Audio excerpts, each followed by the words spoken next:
Hi, everyone. Judge Andrew Napolitano here for Judging Freedom. Today is Thursday, August 22nd, 2024. Professor Gilbert Doctorow will be here in just a moment on who or what invaded Russia. But first, this. A divisive presidential election is upon us, and the winner is gold. Let me tell you what I mean. Since 2016, our national debt has grown a staggering 70%, and gold has increased by 60%. Do you own gold? I do. I bought my gold in February 2023, and it has risen 33%.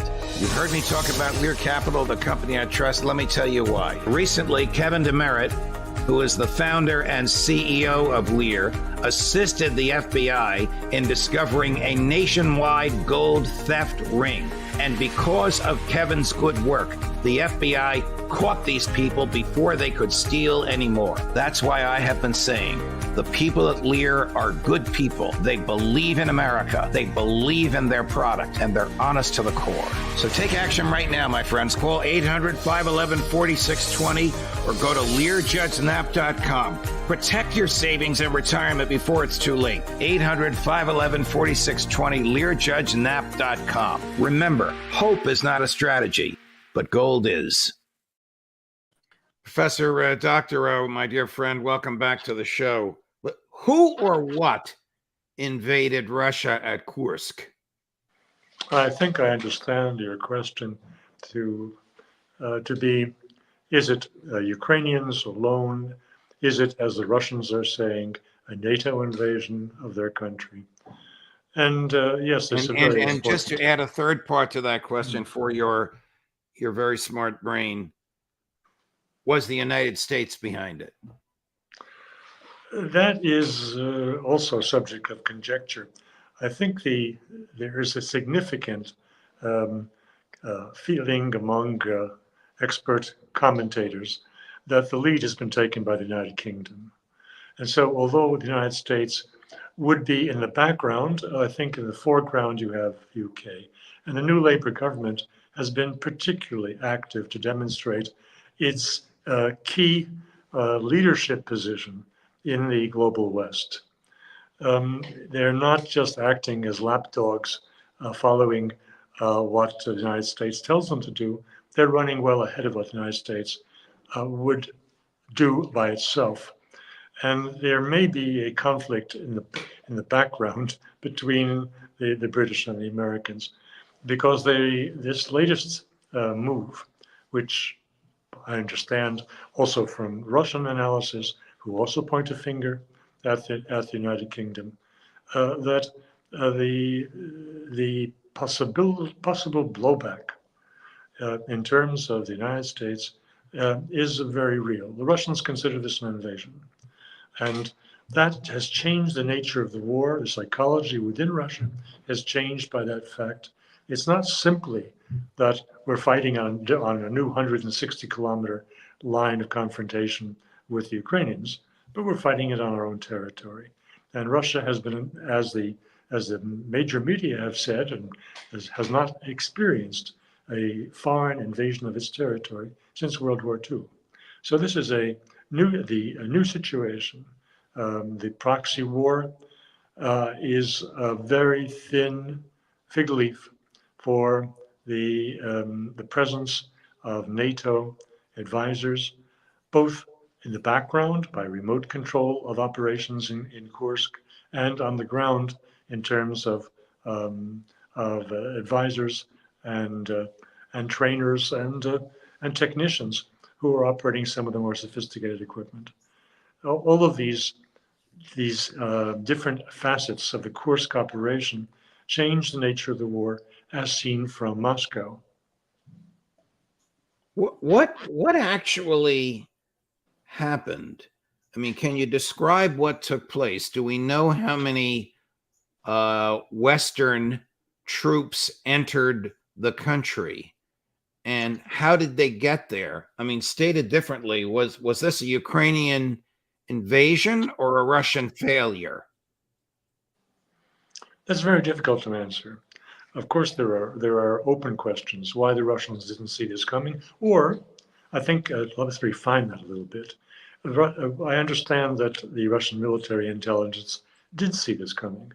It is said to have been a decision at the top level, at the head of their Joint Chiefs of Staff, that the decision was taken that this was not a serious threat. It was a rumor. It was such a cockeyed idea that it was not credible, and there's no reason to make special provisions for it. Whatever the actual thinking, a complete failure of military intelligence can be ruled out. It is a failure of judgment on the part of the very apex of the military command, and that means General Gerasimov. How long he will survive this bad judgment remains to be seen. I think the Russians, like most any other political and military leadership, are averse to removing key military commanders in the midst of operations. But I think that he is in the doghouse. The command of the Kursk operation was transferred from Gerasimov to a man who is described with some ridicule as Putin's former main bodyguard or head of his security detail. But this is a man with considerable experience and considerable not just loyalty of his boss, but experience in administration. And this seems to have been an administrative failure, that they did not act on the proper intelligence. So we'll see where this goes. I would like you to respond to Larry Johnson's argument. And his argument goes like this. American intel planned this along with Ukrainian intel. American equipment was used, manned by American technicians. American ammunition was used to kill Russian soldiers, and we believe American human beings set foot into Russia as part of this incursion. Therefore, Larry concludes, America, the United States of America, invaded Russia. Now, as incendiary as that sounds, there's nothing in the press about it. What does Gilbert Doctorow think about that? Look, there's plenty of room for divergent opinions among experts because this is the fog of war. And let me just give you one little counter argument here. When I said the British are leads, some of the most fancy equipment that is being used are the Challenger 2 tanks from Britain. The British Prime Minister boasted about this a couple of days ago, that yes, we've sent in this wonderful game-changing tanks. That is probably the single biggest innovation in terms of equipment on the ground in this Kursk operation compared to other places on the line of confrontation between Russia and Ukraine. So then another factor. Yes, American military there, but I think the largest contingent out of what is talked about is 2,000 foreign troops, mercenaries, whether they are actually members of the armed forces of the NATO countries, or that have been seconded to Ukraine. Whatever their actual technical situation is, we understand something like 2,000 out of the 11 or 12,000 men who have been deployed in the Kursk operation are in fact foreigners. And of that, I believe the single biggest contingent is not Americans, not Brits, Poles and French. So are there Americans among that contingent, whether they're intelligence agents, contractors, American military in somebody else's uniform? Without a doubt. If the Russians were intent on declaring war on the United States, they have a casus belli. That we can assume. But it is not in the interest of the Kremlin at this point to do that. In point of fact, the present situation is being described in Kursk, is being described by major media as a war of attrition. Well, here we go. The war, the main battlefield is a war of attrition. And guess what? What the present standoff or fierce fighting, in fact, in Kursk is played out as a war of attrition. The single biggest factor operating against the Ukrainians is they have no air cover. They're doing what is normally done under NATO practice with air domination. Quite the contrary. These forces that are being sent in, all these wonderful Challenger 2 tanks and Bradleys and all the lovely armored cars for personnel that the United States has supplied. All of this is subject to helicopter attacks, not just artillery and not just drones, but helicopter attacks. Not to mention the use of these multi-ton glide bombs that are being delivered by Russian bombers on the Ukrainian positions on the Ukrainian side of the border, on the Sumy side of the border. So the situation that they have put themselves in is dire. If the West were to rush in all kinds of assistance tomorrow, then perhaps they could sustain themselves. But in the present conditions, where significant support, either in men and material from the West to assist the operation in Kursk, is not very likely. Are the invaders isolated? Have the Russians cut off their supply routes, whether it's human beings, food, ammunition, from Ukraine? The single most important cutoff has been of fuel. And one reader of my articles, because this is something that I've mentioned in recent days in my blog pages, and one reader in the comments said, "Oh, but they can always use the gas stations that are in the Russian side of the border." Well, I suppose if they have the right credit cards, if you know what I mean. That's not going to take them very far. The fuel is a big issue. Other supplies, of course. It is reasonable to assume that there is chaos on the Ukrainian side of the border because of the heavy bombing and heavy artillery strikes on all of their positions by the Russian forces from within the Russian Federation. And what strategic objective might NATO have had by concocting and executing this incursion into Russian real estate? Well, the story has changed day by day as to what the real mission was. Mr. Zelensky has changed his storyline in several different explanations, each of which has been contrary to the realities on the ground, which make a mockery of his intentions. The latest one is whether it's we don't want to keep this territory. We want to use it as a bargaining chip for negotiations. But as we know, the Kremlin has specifically ruled out any negotiations of any kind,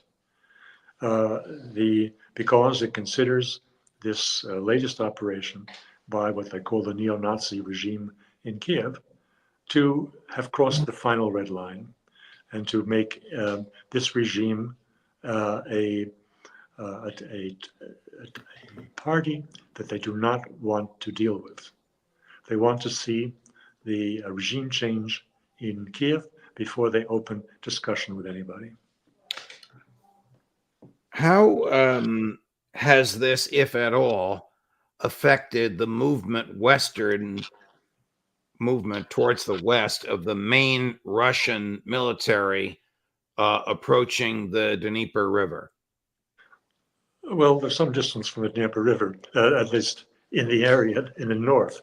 And right. They're near the Dnieper River in the southwest. Kherson is on the Dnieper River, but the action is not going on in the south at Kherson. The main action remains in the Donetsk region, and that is nowhere near the Dnieper. Nonetheless, your point is very important. By depriving the defenders of this 1,000-kilometer long line of confrontation between Ukraine and Russia, of their best elite forces, their most war experienced soldiers and most advanced equipment they received from the West, by depriving the line of confrontation at Donetsk of those very elements. They have weakened substantially their possibilities of resistance, and they have had no ability to dig in and to provide secure positions of defense as they are facing ever more ferocious Russian attackers in the Donetsk area. And precisely around the biggest fighting is over Pokrovsk. If you go back 6 months to a year, every town in Ukraine that was under siege or under attack by the Russians was declared to be of no particular value, and was only another example of the Russians supposedly throwing waves of soldiers to their deaths for the sake of gathering a few more square inches, if not meters, from the enemy. That storyline has disappeared. You won't see it anywhere in discussions of Kursk or of the present conflict as it is in Donetsk. Instead, we hear correctly in major media that Pokrovsk is a very important transportation nexus for Ukrainian supplies going from the west of Ukraine, from the main Ukraine territory, to supply their front lines. So the Russian conquest of Pokrovsk, which is probably a matter of some days from now, will be dealing a devastating blow to the logistics of supply for the whole Ukrainian army along that 1,000-kilometer long frontier. Tell us, Professor Doctorow, about Russian media and how it is treating this. I think the Kremlin called it a CTO in English, a counter-terrorist operation. So what is a counter-terrorist operation? What is the media saying about it? I'm sorry for the triple question. And is there pressure on President Putin to come down with a heavy hand against the invaders? I'll start with the last one, pressure. This question of what kind of pressure Mr. Putin is under in general from the Russian nation, from the Russian public, to put a quick end to the war with Ukraine. I'd just like to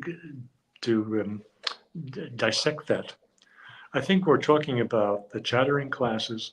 We're talking about politically engaged people, as there are in Russian society, as there are in every democratic country. That is not the whole people. The people at large are, I believe, are not as engaged, are not as focused on the day-to-day battle results, or on having revenge against the invaders. So the pressure on Mr. Putin is from his circles in the Kremlin and in Greater Moscow. That is where the influential people, politically influential people, are voicing on major media because they appear as guests. Who I mean they appear. That is to say, the heads of Duma committees, like Defense Committee, who happens to be a communist, by the way, a Russian Communist Party of the Russian Federation, they appear on programs. Well, the two of them that are most important for this, either is Vladimir Solovyov's Evenings with himself, or it is The Great Game that has three presenters, the most significant of which is one Duma member, Vyacheslav Nikonov. Well, they have guests from the Duma, and not just rank and file Duma members, but of Duma committee chairmen, and particularly chairmen related to defense or other state security. Is there a consensus amongst this elite as to what they want President Putin to do? Consensus, no, other than there is a certain discussion which has been quite lively over whether they should have a nuclear strike against NATO forces. I've mentioned this in the past, whether or not F-16 bases, for example, in Moldova, should be bombed. Should they bomb in Romania? Should they bomb in Germany, Wiesbaden, with a new coordination center for all European military aid to Ukraine is about to be coordinated. These questions are openly discussed, which is a very big move forward from a year ago when and that type of talk was only among a very few ultranationalists.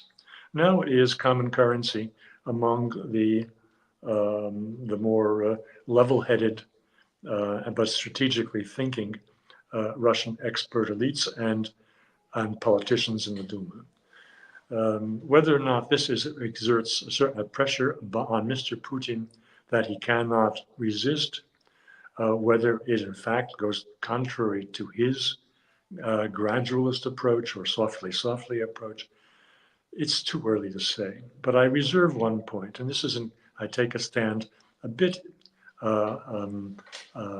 different from some of my colleagues who say, Mr. Putin would never do something violent. He would never do something like a nuclear strike. I don't agree. The Russian behavior throughout this war has been dictated by Western behavior, and if Russia senses an existential threat to its existence, which nuclear weapons or potentially nuclear carrying missiles supplied to Ukraine by the United States would present, then, as they say in Washington, all options are on the table, even for the very calm and rational and humane Mr. Putin. I don't get it why the invaders are still there. Haven't they actually expelled a few 100,000 Russians from their homes and villages? Expelled is only partially true. Yes, there are some people who left under duress. There are some people who left their villages when Ukrainian and mercenary forces went down their streets firing machine guns at anything that moved. And so they at the opportune moment, they got out of those towns and headed for safety. But the largest part of these refugees or displaced persons, who are numbering as much as 200,000, they were evacuated, not expelled. There's a difference there. Okay. They took their dog. But the invasion precipitated their involuntary removal from their homes and businesses, and the invaders are still there. So that's why I'm scratching my head. Again, this is more complicated than you're presenting it. They were evacuated because the Russian government wanted to evacuate them, meaning that it's not just they were pushed out, but it has something to say with how the Russians expect to deal with the invaders. They will be massive destruction, which is not tolerable if civilians were still in the area. It's, as I say, it's a little bit more subtle than that. The net result is, as you say, these people have been forced out, but partly forced out by their government for the sake of the way it's going to conduct its counteroffensive. Are Zelensky's people crazy enough to attack Russian nuclear facilities? If they have the ability, yes. That is, of course, questionable. They already have. They caused a fire at one of the cooling towers of the nuclear power plant in Kursk province. So they have done a little bit. There was a sign. It was more symbolic than actually threatening the viability of that nuclear power plant. Let's go back to this question. What would trigger a violent reaction from Putin, including the use of nuclear arms? An attack on the nuclear power plant is one of it. Further demonstration of what the Russians are calling terrorism. That is to say, if these marauders who call themselves Ukrainian soldiers and who are now in the Kursk region, if they were to kill a significant number of civilians, or if they were to stage some bombing in either in Kursk or elsewhere in Russia that caused many civilian casualties, then you can anticipate that Mr. Putin's calm and reserve will be history, and we will see some massive destruction. Whether this means massive destruction of Kiev, it's unlikely for reasons that some of my colleagues have explained. However, removing the Rada. We seem to have lost him. All right, you're back with us. All right. Removing critical decision-making institutions and personalities cannot be excluded. I think it is doing our cause as the voice of reason and opposition to this war that's being waged by NATO on Russia. I think it's in our interests not to dismiss the Russians' ability and willingness to escalate on their own if they are provoked in a way that is not symbolic, but is genuinely perceived as threatening them. I don't think that we, on our part, should be saying that the Russians do not protect or defend themselves when their red lines are crossed, because we're doing ourselves a disservice in saying that. We don't know, none of us knows exactly what the Russians will do next. None of us has a microphone under Mr. Putin's pillow. Right, so if I were to ask you if the invaders will still be there when you are next on this show about a week from now, you're unable to answer that. No one is. No one is. I think some of us. There will be, again, to come back to a question you posed before, there are no big concentrations of Ukrainian infantry or other armed forces in Kursk for the obvious reason, because they would then be subjected to these glide bombs and to artillery attacks, and they would be devastated. So the whole force, the 10,000 men, is not concentrated in any identifiable way. They are in groups, in small groups, and certainly, even if large numbers are destroyed, and we hear that more than 3,500 have been killed or so wounded that they are no longer battle worthy, even if there are remaining small groups, yes, the area will not be liberated until it is finally fully flushed out. The Russian Ministry of Defense does not declare any city in Donetsk as being in their possession until they have sent through their troops that cover every inch of the ground. So a similar thing will be true of Kursk. I think a week from now, it's safe to say there will still not be an end to the Kursk conflict. Professor Doctorow, a pleasure, my dear friend. Thank you very much for joining us. Thanks for your insight. We look forward to seeing you again next week. Well, thank you so much for having me. Of course. Coming up later today at 12 noon Eastern, Ambassador Charles Freeman. At 2 o'clock Eastern, Scott Ritter. At 3 o'clock Eastern, Professor John Mearsheimer. And at 4 o'clock Eastern, Professor Jeffrey Sachs. Judge Napolitano for Judging Freedom.